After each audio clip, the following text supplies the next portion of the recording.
अस्सलाम वालेकुम, मैं हूँ शाहजेब खानजादा। पंजाब और खैबर पख्तूनख्वा में बिलाखिर काबीना ने हल्फ उठा लिया है। जबकि वज़ीर आज़म शहबाज शरीफ ने हल्फ उठाने के बाद काम भी शुरू कर दिया है, लेकिन अभी तक वफाकी काबीना के नाम सामने नहीं आए हैं।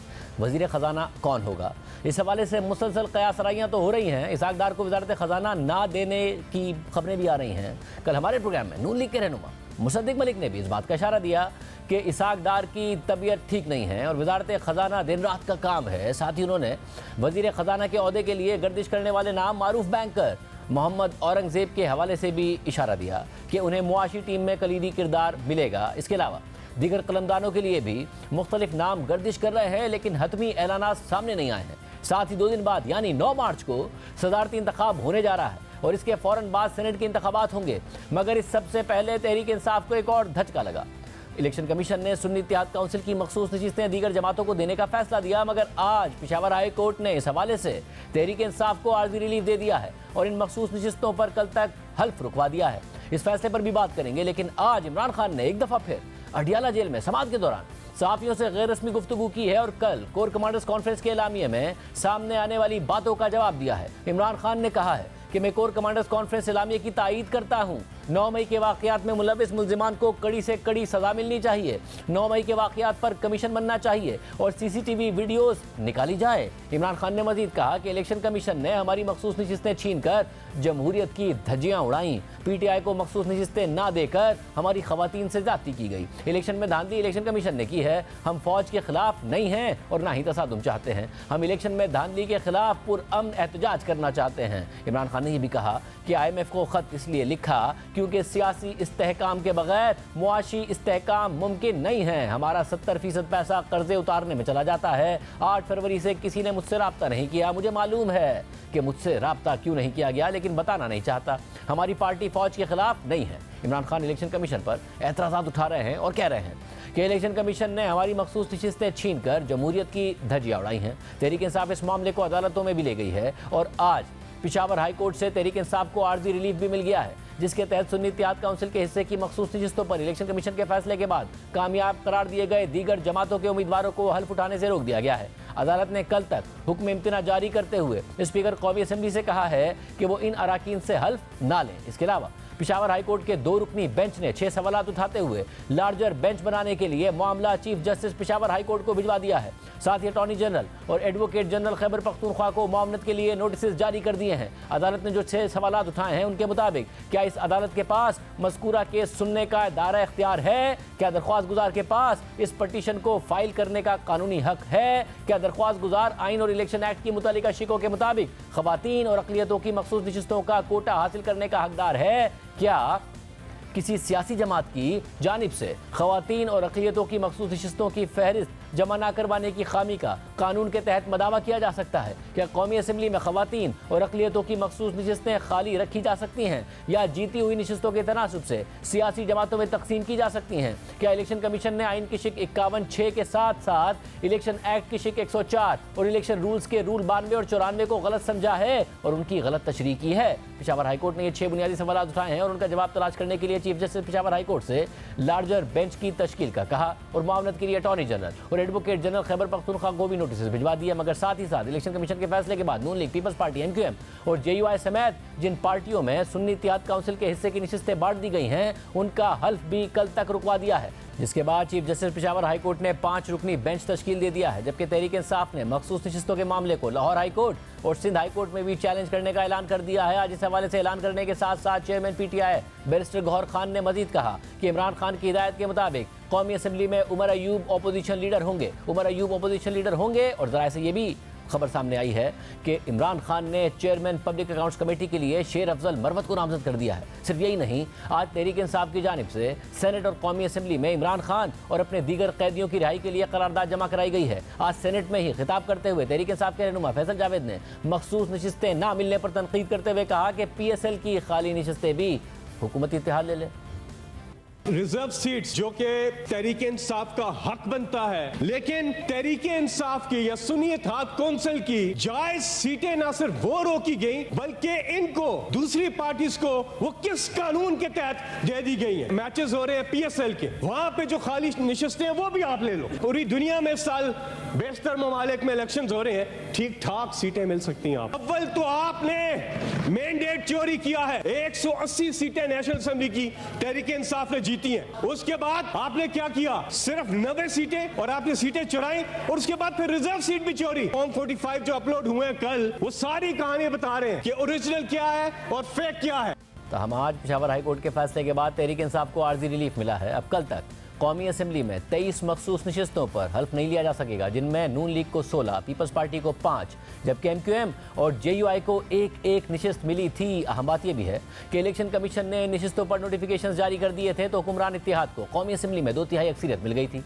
जियो न्यूज़ के मुताबिक कौमी असम्बली में हुक्मरान इत्तेहाद के अराकीन की मजमूई तादाद 230 हो गई थी, जिनमें नून लीग के 123 अराकीन थे, पीपल्स पार्टी के 73, MQM के 22, काफ लीग के 5 और IPP के 4 अराकीन शामिल थे, जबकि बलूचिस्तान अवामी पार्टी, नेशनल पार्टी और मुस्लिम लीग जिया की भी एक नशिस्त है। ये नंबर गेम इस लिहाज से भी अहम है क्योंकि 9 मार्च को सदारती इलेक्शन होने जा रहे हैं और इसके बाद सेनेट के इलेक्शन होंगे, जिनमें मखसूस नशिस्तें ना मिलने की सूरत में तहरीक इंसाफ को वाज़ेह नुकसान हो सकता है। और कल इलेक्शन कमीशन की जानिब से फॉर्म 45 वेबसाइट पर अपलोड किए जाने के बाद तहरीक इंसाफ धांधली के बयानिए में शिद्दत ले आई है। आज chairman PTI barrister Gohar Khan ने सलमान अकरम राजा और तैमूर सलीम झगड़ा के साथ प्रेस कॉन्फ्रेंस की और इलेक्शन कमीशन और तहरीक इंसाफ के फॉर्म 45 में मौजूद फ़र्क सामने रखा और मुतालबा किया कि हाई कोर्ट्स के ट्रिब्यूनल्स ज़्यादा हों और फैसले जल्दी हों। 40% के करीब टर्नआउट रहा है पूरे मुल्क में। ऐसे कंस्टिट्यूएंसी है और ऐसे पोलिंग स्टेशंस है जहां पर टर्नआउट इवन 100% से भी बढ़कर है, इवन 90% भी वो टर्नआउट है, 99% टर्नआउट है। अगर आपके पास फॉर्म 45 आ जाता है और उसमें आपको कोई करेक्शन की वो आ जाए, क्योंकि आपने फॉर्म 45 को 46 के साथ टैली करके उनसे रिसीव करना है, वो रिटर्निंग ऑफिसर अपने निगरानी में इनके सामने करता है। तो अगर ऐसे किया हुआ होता तो फिर ये सिचुएशन हमें ना देखनी पड़ती, लेकिन अभी ट्राइब्यूनल में जब ये जाएगा तो देखेगा। अब हाई कोर्ट के ट्राइब्यूनल बने वो ज़्यादा हो और उसके फैसले जल्द हो। सुप्रीम कोर्ट से भी रिक्वेस्ट है, लास्ट टाइम अपीलें बड़ी अरसा रही है और उसमें फैसले नहीं हुए। जबकि आज एक दफ़ा फिर मौलाना फजलुर रहमान ने धांधली के हवाले से अपना मौक़िफ़ दोहराते हुए कहा कि नून लीग और पीपल्स पार्टी का जो मैंडेट 2018 में था वही मैंडेट अब भी है। उस वक्त इलेक्शन क्यों धांधली ज़दा था और अब क्यों नहीं है, यही सवाल मैं तहरीक इंसाफ से भी करूँगा। यही सवाल कर रहा हूं पाकिस्तान मुस्लिम लीग से भी और पाकिस्तान पीपल्स पार्टी से भी कि जो आपका मैंडेट 2018 में था, तकरीबन कुछ ऊपर नीचे आज भी वही है। आपके इसी मैंडेट के साथ उस वक्त का इलेक्शन क्यों धांधली था और आज का इलेक्शन क्यों धांधली नहीं है। और यही सवाल तहरीक इंसाफ से भी करता हूं कि आपका भी तकरीबन वही मैंडेट है, कुछ ऊपर नीचे। उस वक्त धांधली क्यों नहीं थी और आज धांधली क्यों है। इसके अलावा आज इलेक्शन के हवाले से पिलडैत की रिपोर्ट भी सामने आई है, जिसमें इलेक्शन में मुबैना धांधली के हवाले से तकाबली जायजा लिया गया है। पिलडैत की रिपोर्ट के मुताबिक 2024 के आम इंतखाबात का शफाफियत का स्कोर 2013 के बाद से कम तरीन यानी 49% तक गिर गया है, जो कि इंतखाबी साख में परेशान कुन रुझान का इशारा करता है। ये पिछले इंतखाबी अदवार के मुकाबले में शफाफियत के स्कोर में कमी की निशानदही करता है। पोलिंग के मरहले से पहले शेड्यूल में काफ़ी ताख़ीर और सियासी जबर देखा गया। साथ ही निगरान हुकूमतों और रियासती इदारों की जानिब से गैर जानिबदारी का फुकदान देखा गया। रिपोर्ट के मुताबिक पोलिंग के दिन मोबाइल फ़ोन और इंटरनेट सर्विसेज की मुअत्तली ने इंतखाबी अमल में अवाम की शिरकत के लिए मुश्किलात पैदा की। फॉर्म 45 और फॉर्म 47 के दरमियान बड़े पैमाने पर फ़र्क के इल्ज़ामात ने भी इंतखाबात की साख के बारे में खदशात को बढ़ा दिया। इलेक्शन कमीशन की वेबसाइट पर फॉर्म 48, 46, 45 और 49 की इशाअत में ताख़ीर की गई, जो इलेक्शन एक्ट की खिलाफ वर्जी है। पोलिंग डे का मरहला, वोटिंग, पोलिंग अमले की कारकर्दगी और पोलिंग स्टेशन का मयार 2018 के आम इंतखाबात के मुकाबले में ज़्यादा ख़राब है।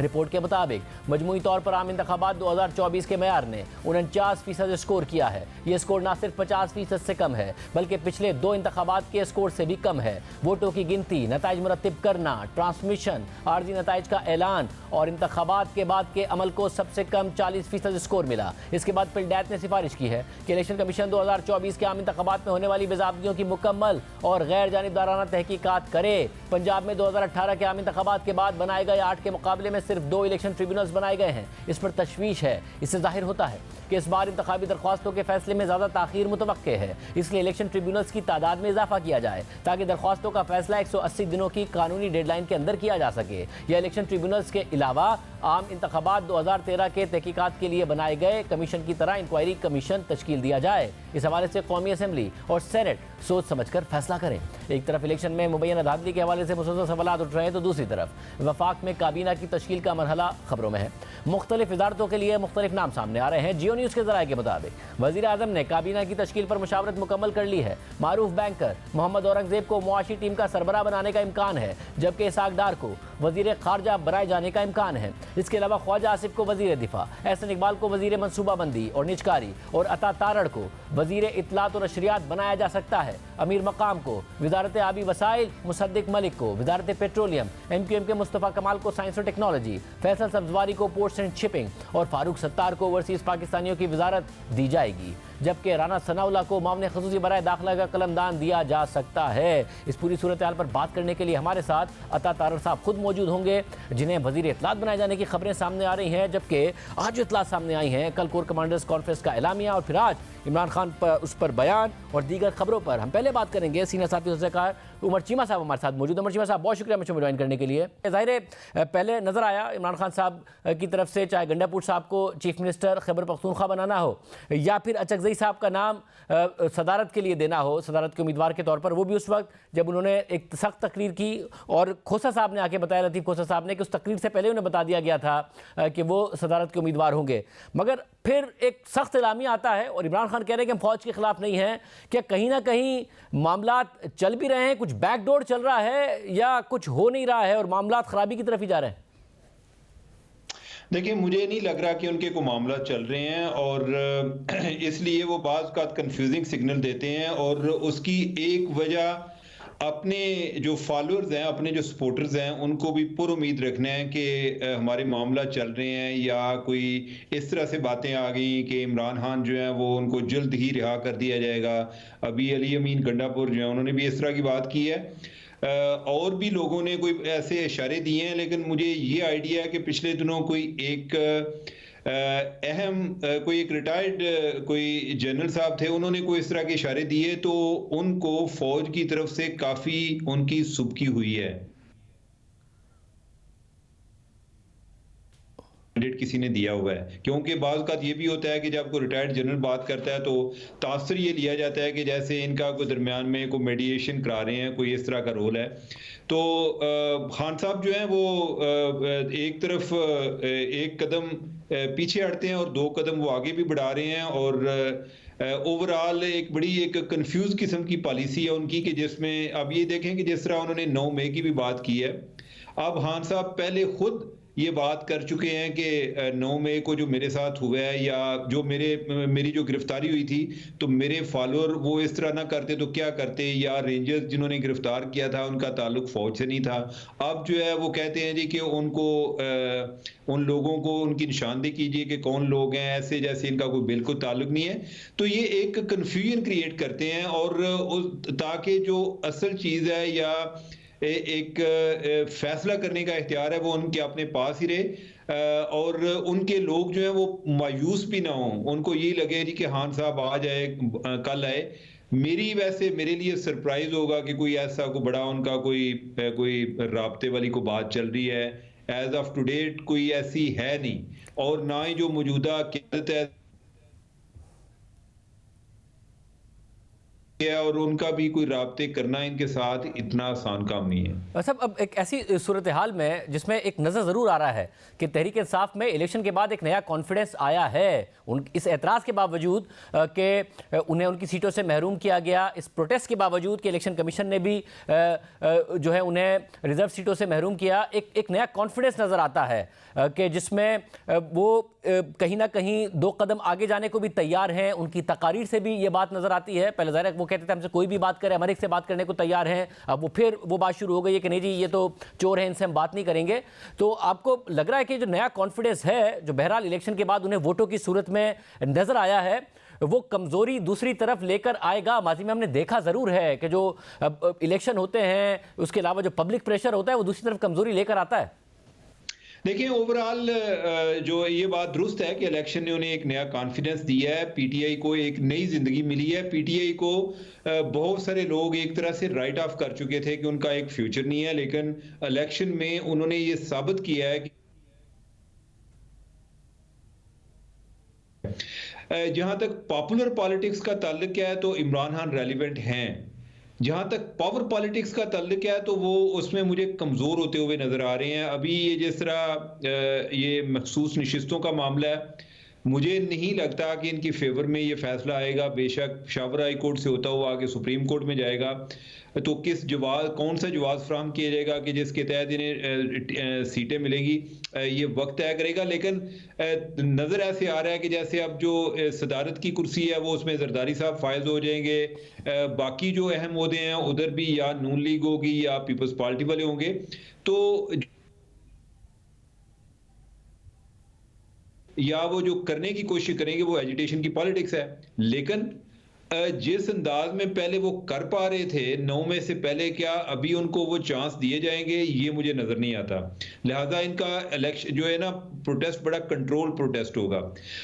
इसी तरह जो कॉन्फिडेंस की आप बात कर रहे हैं, अगर ये कॉन्फिडेंस बहुत ज्यादा होता और उन्हें किसी की जरूरत ना होती तो इमरान खान साहब के जो आपने पहले अभी कोई चलाए हैं जो बता रहे थे कि जिसमें वो कह रहे थे जी कि हमारा जो है यानी कि मैं कोर कमांडर के एलामिये से इत्तफाक करता हूं, तो इनको इत्तफाक करने की भी जरूरत नहीं थी। इनको तो किसी के साथ मुज़ाकरात की जरूरत ही नहीं है, और वो उनको ये वजाहतें देने की भी जरूरत नहीं है कि वो फौज के खिलाफ हैं या हक में है। इसका मतलब है कि कॉन्फिडेंस के साथ साथ उन्हें इस चीज का अंदाजा है कि स्ट्रक्चरली वो उनको अपने आप को इम्प्रूव करने के लिए एस्टेब्लिशमेंट के साथ उनके मामलात होना जरूरी हैं। इवन अपना एक भरपूर अंदाज में प्रोटेस्ट करने के लिए भी उन्हें एस्टेब्लिशमेंट के साथ अपने मामलात ठीक होना जरूरी हैं। तो लिहाजा वो एक कैरेट एंड स्टिक वाली पॉलिसी इख्तियार कर रहे हैं कि जिसमें जरा प्रेशर भी बिल्ड करते हैं और साथ वो एक मिनट समाजत या एक कोई एक होप का साइन भी देते हैं कि मैं आपके साथ चलने को तैयार हूं, मैं आपके साथ मुज़ाकरात करने को तैयार हूं। मुजम्मिल साहब बहुत शुक्रिया। कौन होगा काबीना में, हुकूमत कैसे चैलेंजेस का सामना करेगी, हुकूमत का मौक़िफ़ आपके सामने रखेंगे ब्रेक के बाद।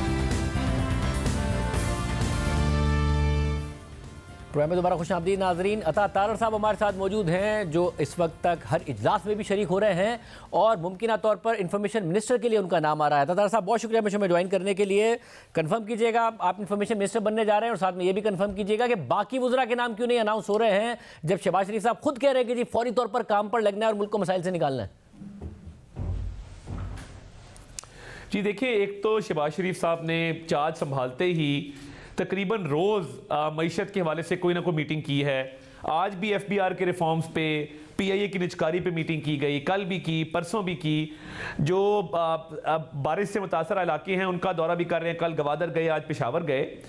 तो बिल्कुल उनको इस बात का इदराक है कि काबीना जब तक नहीं बनेगी, कुछ अहम फैसले हैं जो काबीना के बनते ही जो हैं वो किए जा सकेंगे। तो उस पर कंसल्टेशन चल रही है इत्तेहादियों के साथ भी, पार्टी के अंदर भी। तो मैं समझता हूँ कि अगले 48 घंटों में काबीना तश्कील दे दी जाएगी और काबीना ने जो फैसले करने हैं, कुछ फैसलों की तौसीक करनी है, वो फौरी तौर पे उस काम पे लग जाएगी। तो अगले 48 घंटे इस हवाले से अहम हैं और मैं समझता हूँ वज़ारत ख़जाना का फैसला एक बड़ा फैसला है जो कि हो जाएगा इंशाअल्लाह ताला। और हो जाएगा या हो गया है, जिम्मेदारी सौंपी जाएगी। जैसा हो जाएगा या हो गया है वो फैसला अभी तक नहीं प्रोबेबल नहीं। देखिए, मैं ये समझता हूँ कि इसमें 2-3 नाम बिल्कुल चल रहे हैं और उसमें जो आप जिस तरफ इशारा कर रहे हैं औरंगजेब साहब की तरफ, वो नाम भी बिल्कुल प्रोबेबल्स में शामिल है। मगर मैं देखें, जब तक खत्मी ना हो जाए किसी चीज़ को कंफर्म करना कबल अज़ वक्त, मैं समझता हूँ कि वो नुकसानदेह होता है। और जब तक फाइनल कंसल्टेशन ना हो जाए तो हतमी तौर पे जब फाइनल हो जाएगा तो आपको आगाह कर दिया जाएगा। मगर ऑब्वियसली 2-3 नाम अभी भी जो हैं वो ज़ेरे गौर हैं और जैसे ही फाइनल होंगे तो एक मुनासिब तरीके से उसका ऐलान कर दिया जाएगा और बाज़ाब्ता ऐलान किया जाएगा। तो अगर ये दुरुस्त है कि इसाक डार साहब उन नामों में नहीं है, उनकी तबीयत की वजह से, क्या ये बात दुरुस्त है? आज इसहाक डार साहब देखिए पिछले एक आधे इजलास में शायद तबीयत की वजह से वो नहीं आए, मगर आज का जो इजलास था अगर आपने उसकी फुटेज देखी हो तो जो एफबीआर की डिजिटाइजेशन के ऊपर, एफबीआर के रिफॉर्म्स पे, रेवेन्यू बढ़ाने के हवाले से और पीआई की निजकारी पे, तो उसमें आज इसहाक डार साहब बैठे थे और इसहाक डार साहब के साथ डॉक्टर शमशाद साहिबा बैठी थी और औरंगजेब साहब ने भी वो इजलास अटेंड किया वाया वीडियो लिंक कराची से। तो ये तमाम लोग उस मीटिंग में शरीक थे। आज डार साहब ने तमाम जो इकोनॉमी की मीटिंग्स हैं वो अटेंड की हैं। अच्छा, आप पहले कह रहे थे 2-3 नाम अंडर कंसिडरेशन है, फिर आपने 3 नाम लिए, औरंगजेब साहब, डॉक्टर शमशाद अख्तर साहबा और इसहाक डार। अब ये तीनों नामों में से किसी एक का फैसला होना है। देखिए अब ये तीनों मीटिंग में शरीक थे तो जो हतमी फैसला होगा आपको आगाह कर दिया जाएगा, मगर मैं समझता हूं कि सबसे इंपॉर्टेंट जो फैसला है वो फाइनेंस मिनिस्ट्री का है कि आगे जो इकोनॉमी की बहाली है, जो आईएमएफ के साथ मामलात हैं, जो ग्रोथ रेट को बढ़ाना है, अनएम्प्लॉयमेंट है, इन्फ्लेशन है, इन चीज़ों को एड्रेस करना है। तो आई थिंक अच्छा फैसला होगा और अगले 48 घंटों में इंशाल्लाह ताला हो जाएगा। जिस तरह भी मामला लगना हो ये लग जाएगा। और वजीर इत्तलात आप होंगे?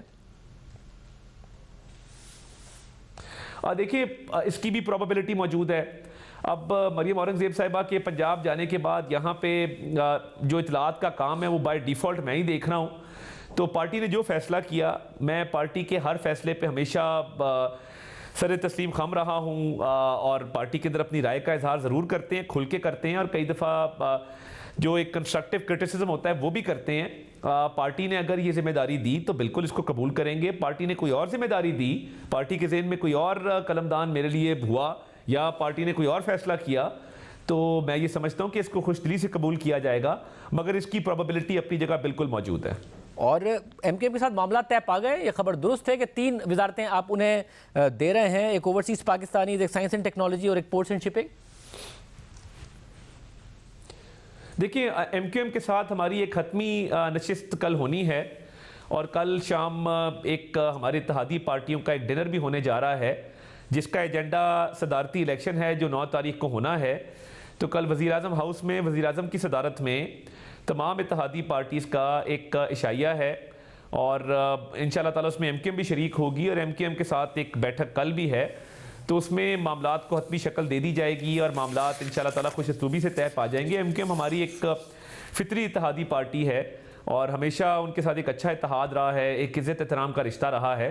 तो मैं समझता हूँ एमकेएम वाले मामलात जो एक फ़ाइनल कंक्लूजन की तरफ वो कल चले जाएंगे और कल इत्तेहादियों का जो इशाइया है वो भी बड़ी अहमियत का हामिल है।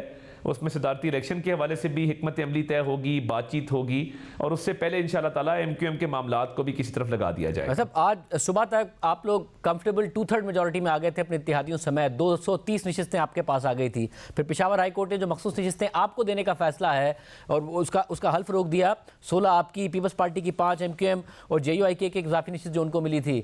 तो ये 2/3 मेजॉरिटी से अचानक महरूम होने का फैसला आपको लग रहा है कि आपको मिल पाएंगी ये नशिस्तें?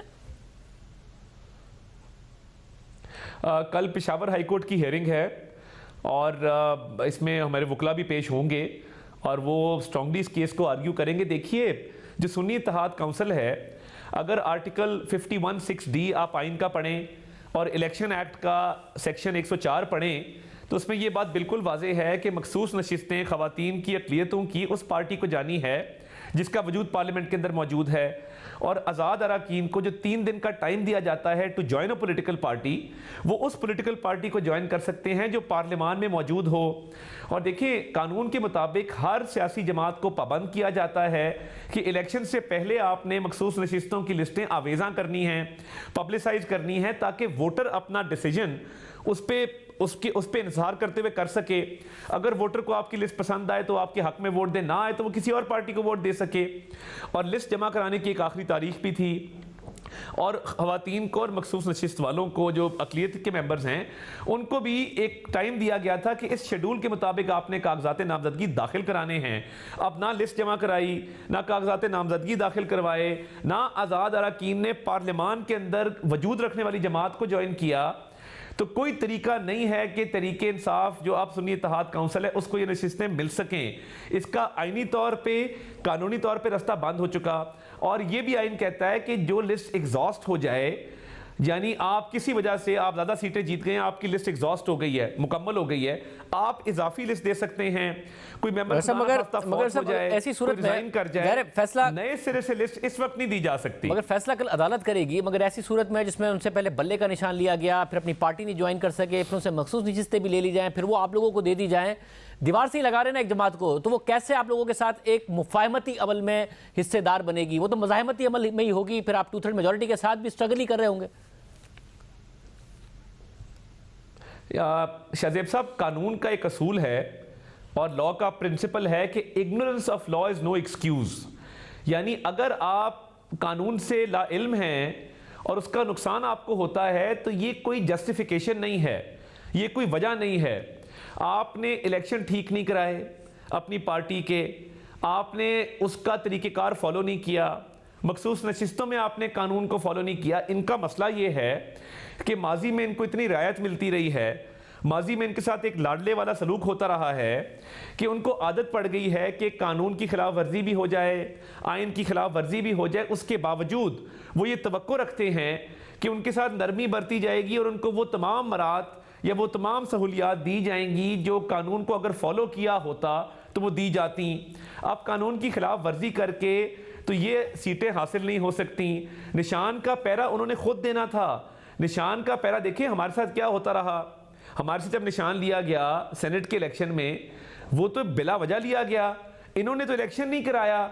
और ये मामला एक अदालती मामला है, अदालत में कानूनी बहस इस पे होगी और वो कानूनी बहस मेरा ख्याल है नतीजा खेज होगी।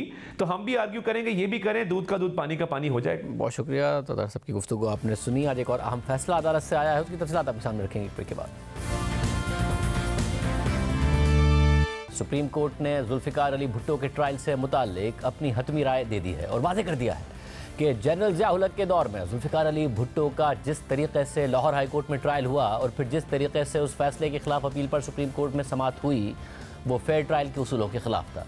यानी सुप्रीम कोर्ट ने इस हवाले से अपनी राय देकर अपनी अदालत को भी चार्जशीट कर दिया है। आज जिस सदारती रेफरेंस पर सुप्रीम कोर्ट ने अपनी राय दी है, उसे 12 साल पहले 2011 में पीपल्स पार्टी के शरीक चेयरमैन आसिफ अली जरदारी ने बतौर सदर सुप्रीम कोर्ट में दायर किया था और जुल्फ़िकार अली भुट्टो फांसी केस के फैसले से मुतालिक अदालत की राय मांगी थी। इस रेफरेंस पर 11 नवंबर 2012 को आखिरी समाअत हुई थी और फिर 11 साल तक ये रेफरेंस किसी भी चीफ जस्टिस ने समाअत के लिए मुकर्रर ही नहीं किया। और फिर जस्टिस काजी फायद ईसा ने चीफ जस्टिस बनने के बाद इस रेफरेंस को 9 रुकनी लार्जर बेंच के सामने समाअत के लिए मुकर्रर किया और आज सुप्रीम कोर्ट के 9 रुकनी बेंच ने मुत्तफिका तौर पर इस रेफरेंस में मौजूद 5 सवालात का जवाब दे दिया है। अदालती राय के मुताबिक हम अपने आप को दुरुस्त नहीं कर सकते और सही सिमत में तरक्की नहीं कर सकते जब तक कि हम अपनी माजी की गलतियों को तस्लीम ना करें। हमारे लिए कानून का बुनियादी तौर पर सवाल यह है कि आया लाहौर हाई कोर्ट और फिर सुप्रीम कोर्ट में कत्ल से मुतालिक जुल्फ़िकार अली भुट्टो के ट्रायल में कानून के मुनासिब अमल और फेयर ट्रायल के तकाज़ों की पैरवी की गई या नहीं। सदर पाकिस्तान की तरफ से दायर करदा रेफरेंस ने हमें फौजी डिक्टेटर जनरल ज़िया-उल हक की हुकूमत में जुल्फ़िकार अली भुट्टो के मुकदमे की समाअत, सज़ा और सज़ाए मौत की कार्रवाई पर गौर करने का मौका फराहम किया है। अदालती राय के मुताबिक ये रेफरेंस जुल्फ़िकार अली भुट्टो की कायम करदा सियासी जमात की हुकूमत के दौरान दायर किया गया था और फिर दीगर बड़ी सियासी जमातों की के बाद दीगरे हुकूमतों ने इस रेफरेंस को वापस नहीं लिया। ये इज्तिमाई मफाद पाकिस्तान के अवाम की इस वसी ख्वाहिश की अक्कासी करता है कि वो इस अदालत की राय हासिल करें कि आया मोहम्मद अहमद खान कसूरी के कत्ल के ट्रायल में जुल्फ़िकार अली भुट्टो को फेयर ट्रायल दिया गया या नहीं। जिसके बाद सुप्रीम कोर्ट ने रेफरेंस में मौजूद सवालात का एक एक करके जवाब दिया। रेफरेंस में पहला सवाल था कि लाहौर हाई कोर्ट और फिर सुप्रीम कोर्ट में क्या जुल्फ़िकार अली भुट्टो के कत्ल का ट्रायल आइन में दर्ज बुनियादी इंसानी हुकूक के तकाज़ों को पूरा करता है या नहीं, और अगर नहीं करता तो इसके असरात और नताइज क्या होंगे। जिसका सुप्रीम कोर्ट ने जवाब दिया कि इस केस में लाहौर हाई कोर्ट की तरफ से ट्रायल की समाअत और सुप्रीम कोर्ट की तरफ से अपील की कार्रवाई आइन के आर्टिकल 4 और 9 में दर्ज फेयर ट्रायल के तकाज़ों को पूरा नहीं करती, जिसे बाद में आइन के आर्टिकल 10A के तहत एक अलहदा और आज़ाद बुनियादी हक के तौर पर जमानत दी गई है।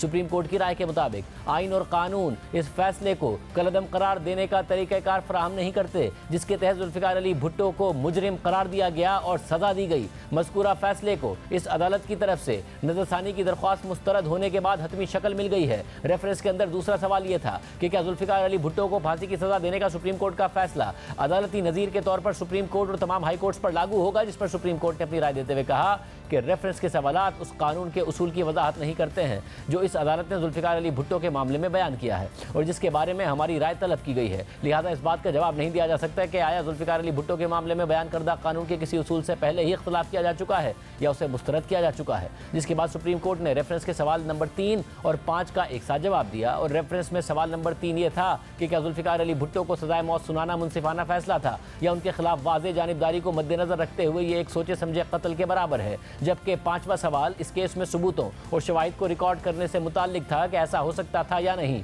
और इन दोनों सवालात पर अदालत ने अपनी राय देते हुए कहा है कि आइन के आर्टिकल 186 के तहत अपने मुशावरती दायरा इख्तियार में यह अदालत शवाहिद का दोबारा जायजा नहीं ले सकती और केस के फैसले को कलअदम नहीं कर सकती। ताहम अपनी तफसीली वजूहात में हम फेयर ट्रायल की समाअत और मुनासिब कानूनी अमल के हवाले से होने वाली बड़ी आइनी और कानूनी खामियों की निशानदेही करेंगे। इसके अलावा रेफरेंस के अंदर चौथा सवाल यह था, क्या जुल्फ़िकार अली भुट्टो को सुनाई जाने वाली सजाए मौत पुरानी अहकामात की रोशनी में दुरुस्त है, जिसका सुप्रीम कोर्ट ने जवाब देते हुए कहा है कि हमें इस सवाल पर कोई मदद फराहम नहीं की गई, इसलिए राय देना नामुनासिब होगा। यानी सुप्रीम कोर्ट ने वादे किया कि इस केस में नजरसानी अपील मुस्तरद हो जाने के बाद उस फैसले ने हतमी शक्ल इख्तियार कर ली है। मगर साथ ही अदालत ने भी कहा है कि इस पूरे केस में फेयर ट्रायल के तकाज़ों को पूरा नहीं किया गया और जब फेयर ट्रायल ही नहीं हुआ तो फिर फैसला कैसे बरकरार रह सकता है। इस हवाले से अब तक इबहाम बरकरार है। आज चीफ जस्टिस काजी फायदी सर ने खुली अदालत में पीपल्स पार्टी के चेयरमैन बिलावल भुट्टो जरदारी की मौजूदगी में इस रेफरेंस से मुतालिक सुप्रीम कोर्ट की राय का इजहार किया।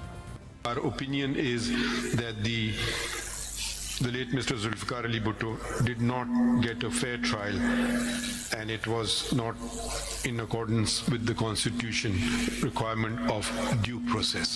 The proceedings of the trial by the Lahore High Court and of the appeal by the Supreme Court of Pakistan do not meet the requirements of the fundamental right to a fair trial and due process. The Constitution and the law do not provide a mechanism to set aside the judgment whereby Mr. Bhutto was convicted and sentenced. The said judgment attained finality after the dismissal of the review petition by this court. This court cannot reappraise the evidence and undo the decision of the case. However, in our detailed reasons, we shall identify the major constitutional and legal lapses that had occurred with regard to fair trial and due process. Thank you. Thank you, sir. Thank you, sir. और फिर बिलावल भुट्टो ने इस फैसले पर रद्द-ए-अमल देते हुए कहा कि सुप्रीम कोर्ट ने तारीखी फैसला सुनाया है। आज सुप्रीम कोर्ट ऑफ पाकिस्तान ने एक तारीखी फैसला सुना दिया है। अदालत ने ये माना है कि कायदे अवाम शहीद जुल्फ़िकार अली भुट्टो को फेयर ट्रायल नहीं मिला। जुडिशरी ने ये वाज़े कहा कि हमें अपने माजी के गलतियों को दुरुस्त करने के लिए ये फैसला सुना रहे हैं 44 ईयर्स के बाद, अब जबकि तारीख दुरुस्त होने जा रहे हैं। अहम बात यह है कि सुप्रीम कोर्ट ने जुल्फ़िकार अली भुट्टो के खिलाफ अदालती ट्रायल को आज रियासती सतह पर गलत करार दिया है, मगर इस हवाले से गवाहियाँ बहुत पहले आ चुकी हैं। जैसे रिटायर्ड नसीम हसन शाह, जिन्होंने सुप्रीम कोर्ट में जुल्फ़िकार अली भुट्टो की फांसी बरकरार रखने का फैसला दिया था और बाद में सुप्रीम कोर्ट के चीफ जस्टिस भी बने थे, उन्होंने रिटायरमेंट के बाद जियो न्यूज़ के मेज़बान इफ्तिखार अहमद को इंटरव्यू देते हुए कहा था कि लाहौर हाई कोर्ट के चीफ जस्टिस मौलवी मुश्ताक जुल्फ़िकार अली भुट्टो के दुश्मन थे। उन्होंने ये भी तस्लीम किया कि अगर वो इख्तिलाफी नोट लिख देते तो आज जुल्फ़िकार अली भुट्टो की जान बच जाती और इसका उन्हें बहुत अफसोस रहा। मुल्क का वज़ीर आज़म हूँ, आपके सामने पेश हूँ। मैंने आपको प्रमोशन नहीं दी, आपको बैठा दिया गया है। मैं कहता हूँ मुझे आपसे इंसाफ की तवक्को नहीं है, तो आपको क्या करना चाहिए था? तो मेरा नहीं ख्याल किसी को उन्होंने कहा ऐसी बात के मौलवी मुश्ताक साहब की मैं बात कर रहा हूँ। मौलवी मुश्ताक साहब को जुल्फ़िकार अली भुट्टो ने ये कहा। जी हाँ, वो मेरे ख्याल में मौलवी साहब की ज़्यादती थी, क्योंकि वो बहुत ही यानी ज़बरदस्त आदमी थे और वो भुट्टो के दुश्मन थे और उनको चाहिए था कि इस केस में ना बैठते तो बेहतर था। आपने कहा कि भुट्टो केस की समाअत के दरमियान मेरी आपकी ज़ाती राय ये थी कि भुट्टो की सज़ा में कमी हो सकती है जी, और इस सिलसिले में उनका केस बड़ा मजबूत था। मैंने भुट्टो के वकील याया बख्तियार से पूछा क्या वो मौत की सज़ा में कमी के बारे में दलाइल देना चाहते हैं, तो उन्होंने इनकार कर दिया। ठीक साहब, जैसा जब आप कन्विंस थे, तो जब आप फैसला दे रहे थे तो डिसेंडिंग नोट नहीं आपको लिखना चाहिए था कि इस हद तक सज़ा ना दी जाए?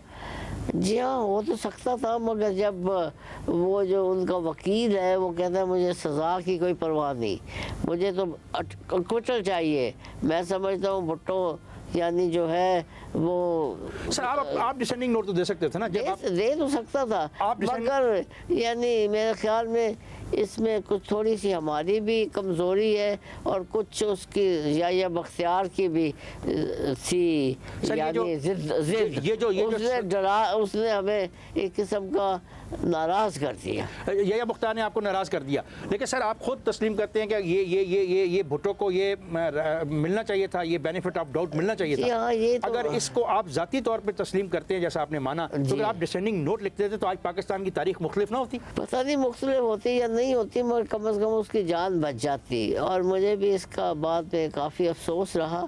इस इंटरव्यू में जस्टिस नसीम हुसैन शाह ने यह भी तस्लीम किया कि नौकरी का मसला आता है तो तमाम जज साहिबान इतने बहादुर नहीं होते। लोगों का तो ख्याल है ना कि जजेस को तलवारें चलानी चाहिए और मिलिट्री वालों को यानी नेस्त व नाबूद कर देना चाहिए, इन्होंने गलत किया है। मगर वो मिलिट्री वाले हैं, वो जजों को निकाल सकते हैं। क्या जज पर ये लाजम नहीं कि जज इंसाफ करे? लाजम तो है, मगर कई दफ़ा अपनी जब यानी नौकरी का मसला आता है तो तमाम जज साहिबान जो हैं वो इतने बहादुर नहीं होते कि अपनी नौकरियों को कुर्बान कर दें और इंसाफ करते रहें। मैं आपको सच्ची बात बता रहा हूँ, लिहाजा वो यही समझते हैं कि अपनी नौकरी को बचा लेना चाहिए। लिहाजा बेहतर है कि एक आध केस में जिसमें फ़ौज ज़्यादा इंटरेस्टेड है उसमें कोई थोड़ा सी लचक दिखा दी जाए, मगर यानी अपनी सीट बचा ली।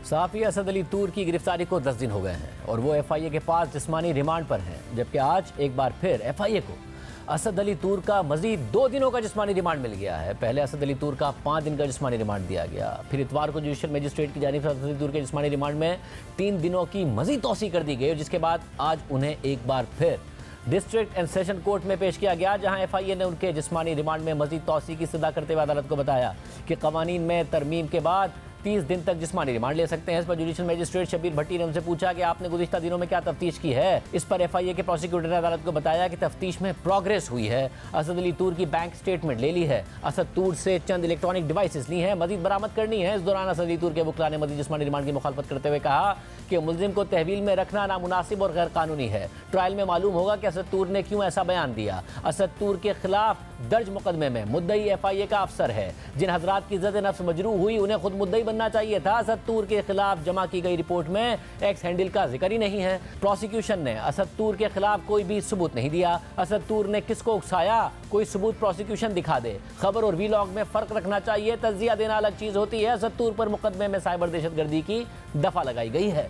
आज समाअत के बाद FIA ने असद अली तूर के जिस्मानी रिमांड में मजीद 6 दिन की तौसी की दरख्वास्त कर दी, जिसे मुस्तरद करते हुए अदालत ने उन्हें मजीद 2 दिनों के जिस्मानी रिमांड पर FIA के हवाले कर दिया। इस तरह अदालत अभी तक FIA को असद अली तूर का 10 दिन का जिस्मानी रिमांड दे चुकी है। आज की समाअत के हवाले से असद तूर की वकील एडवोकेट ईमान मजारी ने हमें बताया कि FIA ने असद अली तूर से एक मोबाइल नेटवर्क कंपनी की इंटरनेट डिवाइस और उनका मोबाइल फ़ोन ले लिया है। FIA का कहना है कि उन्हें असद तूर से मजीद डिवाइसेस बरामद करनी है। हम इस ऑर्डर के खिलाफ भी कल रिव्यू की दरख्वास्त दायर करने जा रहे हैं। दूसरी जानिब आज इस्लामाबाद हाई कोर्ट में असद अली तूर की गिरफ्तारी और FIR में उनके खिलाफ दर्ज चार्जेस के खिलाफ दरख्वास्त पर समाअत हुई। इस्लामाबाद हाई कोर्ट के चीफ जस्टिस आमिर फारूक ने दरख्वास्त पर समाअत की और समाअत के दौरान जस्टिस आमिर फारूक ने डिप्टी अटॉर्नी जनरल को मुखातिब करते हुए पूछा कि आपको रिपोर्ट जमा कराने का कहा था, बताया गया था कि नोटिस किसी और चीज का दिया गया और FIR कुछ और कर दी गई। दरख्वास्त गुजार का अभी क्या स्टेटस है? इस पर FIA के वकील ने उन्हें जवाब दिया कि दरख्वास्त गुजार इस वक्त जिस्मानी रिमांड पर है। इस दौरान असद अली तूर की वकील एडवोकेट ईमान मजारी ने अदालत को बताया कि मुकदमा पीका एक्ट के तहत दर्ज किया गया था, मगर नोटिस कुछ और था। इस पर जस्टिस आमिर फारूक ने नमाज दी कि ऐसा नहीं होता कि FIR दर्ज हो और गिरफ्तारी हो जाए। मान लिया कि दरख्वास्त गुजार ने गलत किया होगा, मगर क्या इब्तिदाई रिपोर्ट पर गिरफ्तारी हो सकती है? इंक्वायरी के लिए अगर बुलाया और गिरफ्तार कर लिया, क्या यह कानून के मुताबिक हुआ? आज की समाअत में अदालत ने असद अली तूर और FIA दोनों के वकील से हतमी दलाइल तलब करते हुए समाअत कल तक के लिए मुलतवी कर दी। इजाज़त दीजिए, अल्लाह हाफ़िज़।